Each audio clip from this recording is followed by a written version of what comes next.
When I looked at the sensor for the first time in the Soundcore Space once, there's a conversation that came to mind.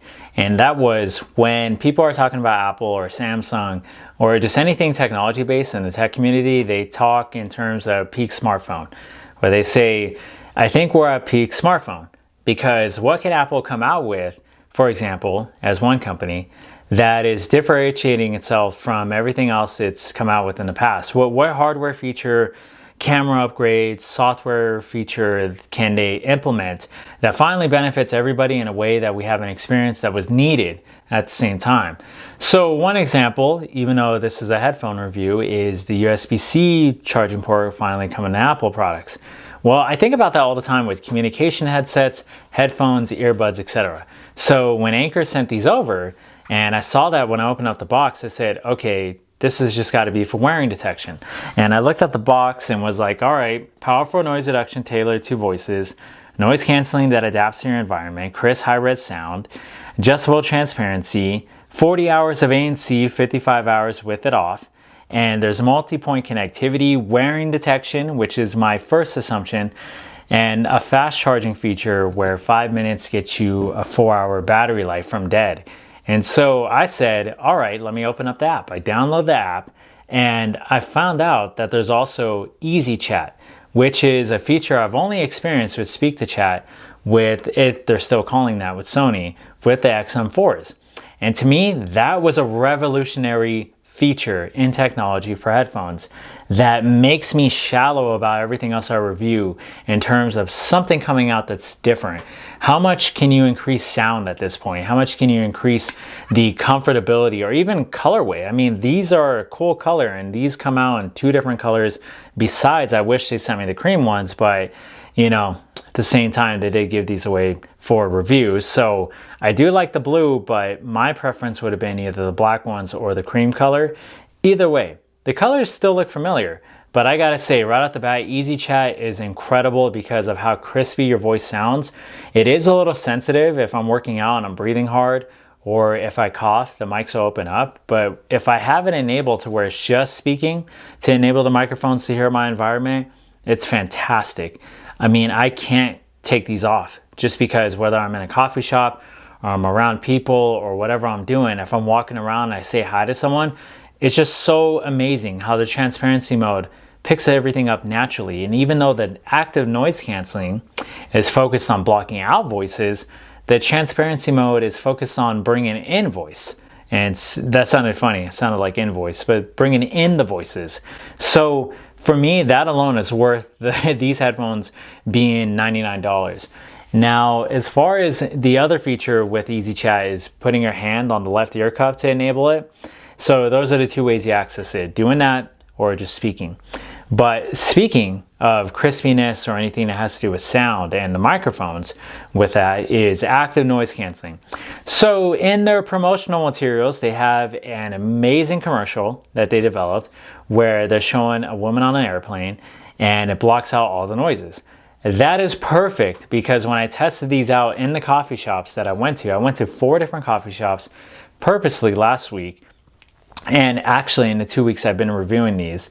And I went to I went during morning rush and I purposely went to where it was at its loudest. Not only is the noise canceling fantastic in and of itself, but it really is focused on muffling the loud conversations that are even next to you, or just headphones having a hard time with that in general, where they'll block out everything, suppressing the lows and the mids of environmental noise, but you still hear people talking to you really loudly beside you. So they did a fantastic job with that.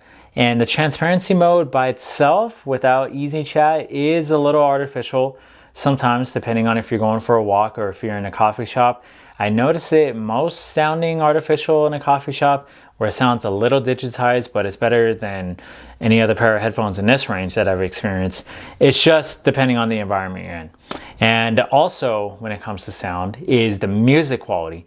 So when they say crispy high drivers, I gotta say that's probably the perfect word for it, because the sound signature based on what Soundcore has is best and mostly focused on the mids and the highs of music quality.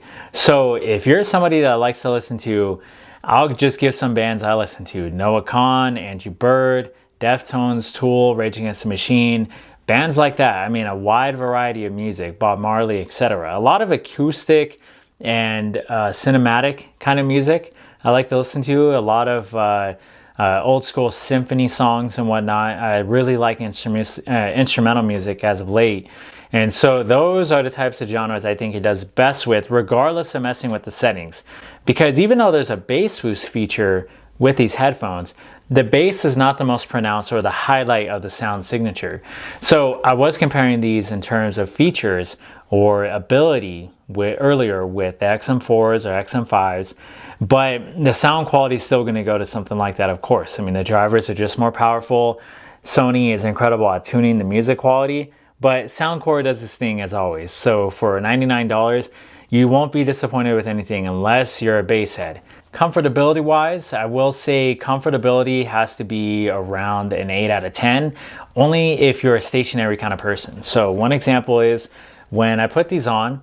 Also to note, the passive noise isolation is really strong, so I'll try not to talk too loud, but I feel like talking much louder now that I have these on my head. And so the passive noise isolation, and they're off too, is fantastic. But I will say comfortability goes to me wearing these for 2 to 3 hours before I notice ear fatigue, not because I'm wearing a hat right now, but because of the pinching on the crown, but also how fast my ears get sweaty in these. And then also, if I do weighted jump rope, or I go for a run in these, or I do basic workouts, like when I went to the gym and I was doing just basic ab workouts on the ground with the kettlebell, every time I would sit up and go like this, like I'm laying on the ground and I sit up, if I just do like 5 reps, that's it, the crown starts to slide. It starts to go like this. It starts to slide back and forth. So these are for stationary people. If you're going to be doing work at your computer, or if you're just going to be walking, or maybe if you do things in the yard, like some yard work. I was mowing the lawn with these, and it did fantastic at blocking out the noise, like what I said with the active noise canceling. But that's it. Just like those slow moving tasks, you know, if you're going to be going for runs or doing things at the gym, I mean, God forbid you do some cartwheels or something like that, forget it. It just ain't that type of headphone.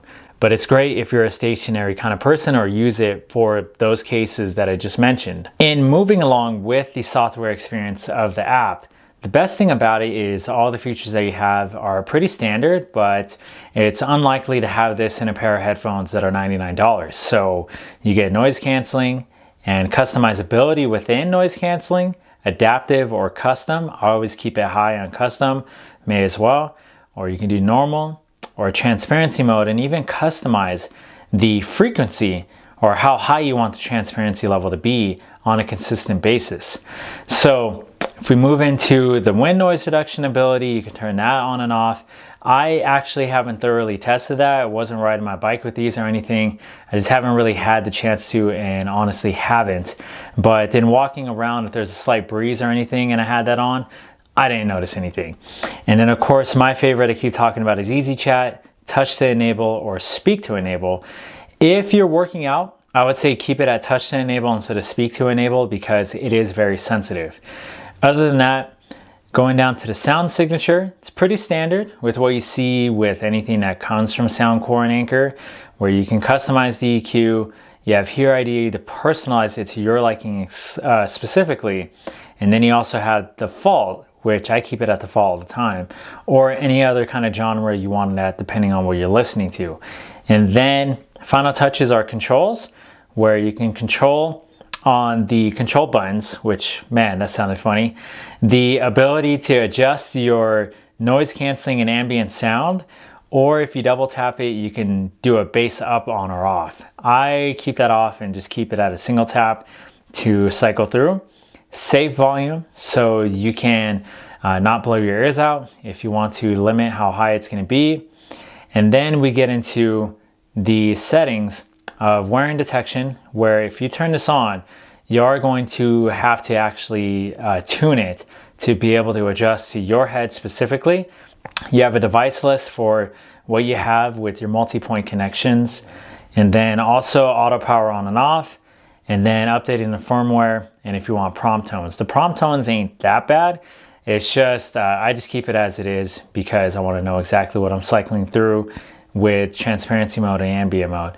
And that's it for the software experience. And action, this is the microphone test with the Soundcore Space Ones. There's no side tone, which I wish they had, especially with over-the-ear headphones. It's nice to know how loud you're talking or not. But anyhow, it's in a quiet office. So let's go ahead and play some coffee shop music as if we're in a real, oh my gosh, that's so loud. So what you're hearing is the microphones on the camera, and let's go ahead and switch it to hear what it sounds like in a coffee shop. I'll kind of be quiet. Let's see if the microphones block out other people's voices in mumbling. All right, I'll go ahead and stop it there. That was loud without the headphones. So hopefully it was a good test. All right, now all in all, what would I say about these and if I recommend them? Obviously, yes, just even with the beginning of this video on just a couple of basic features, mainly with easy chat and the music quality, I would highly recommend these for $99. I don't see why if somebody has $100, if they literally even only had a $100 bill, okay, maybe with tax, if they had $105 or whatever the tax is after this, and they want to buy a pair of headphones, I would highly recommend these probably out of anything in the market right now. It's a whole different conversation if we're going above that price range. So great job on Soundcore again for another fantastic product. You got 3 colors to choose from, links down below to support the channel. And that's going to be it for this review. So I hope it was helpful. Thanks for watching, and I'll see you on the next one.